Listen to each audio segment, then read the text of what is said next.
আজকে দেখাবো চিংড়ির শুটকি দিয়ে মজিয়ে সবজি রান্না। সীমাস কিচেন অ্যান্ড লাইফস্টাইলে আপনাদের সকলকে স্বাগত। দেখুন আজকে আমি একটা নতুন রেসিপি আপনাদের দেখাতে চলেছি, প্যাকেট চিংড়ি শুটকি। এটা কিভাবে রান্না করব আপনারা দেখতে থাকুন। ফোড়নে দিয়ে দিলাম কুচি লঙ্কার পেঁয়াজ, এটা হালকা করে ভেজে নেব।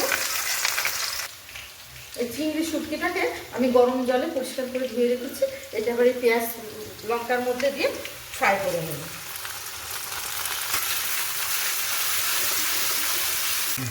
চিংড়ি শুটকিটা এর মধ্যে ফ্রাই হয়ে গেছে পেঁয়াজ লঙ্কার মধ্যে। এবার দেখুন এখানে আলু, কুমড়ো, বেগুন আর টমেটো কেটে রেখেছি, এটা এর মধ্যে দিয়ে ফ্রাই করে নেব।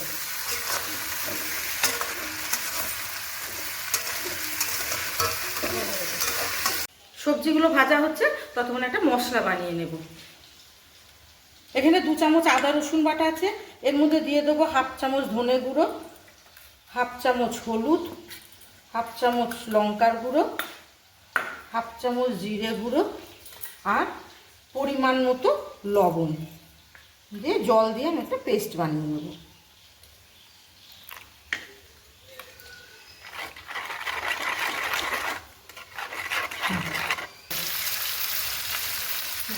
সবজিগুলো খুব ভালোভাবে ফ্রাই হয়ে গেছে।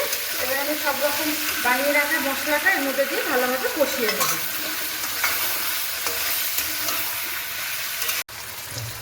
দেখুন চিংড়ি শুটকির সাথে সবজিগুলো আর মশলাগুলো খুব ভালোভাবে কষানো হয়ে গেছে, তেল ছেড়ে গেছে। এবার দিয়ে দেবো কুচিয়ে রাখা পুঁই শাক, ভালোভাবে মিশিয়ে নিয়ে 5 মিনিটের জন্য কুক করতে দেবো। চিংড়ি শুটকি দিয়ে যারা এইভাবে সবজি খেয়ে থাকেন তারা তো প্রতিদিনই খেয়ে থাকেন, আর যারা এখনো পর্যন্ত খাননি তারা একবার হলেও এটা ট্রাই করে দেখবেন, আপনাদেরও খুব খেতে ইচ্ছা যায়।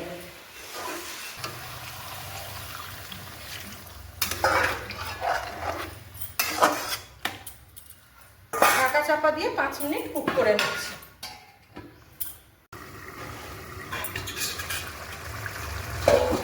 দেখুন চিংড়ি শুটকি দিয়ে সবজি রান্না একদম রেডি। ভিডিওটি ভালো লাগলে লাইক, কমেন্ট, শেয়ার করবেন আর চ্যানেলটিতে সাবস্ক্রাইব করে আমাদের পাশে থাকবেন।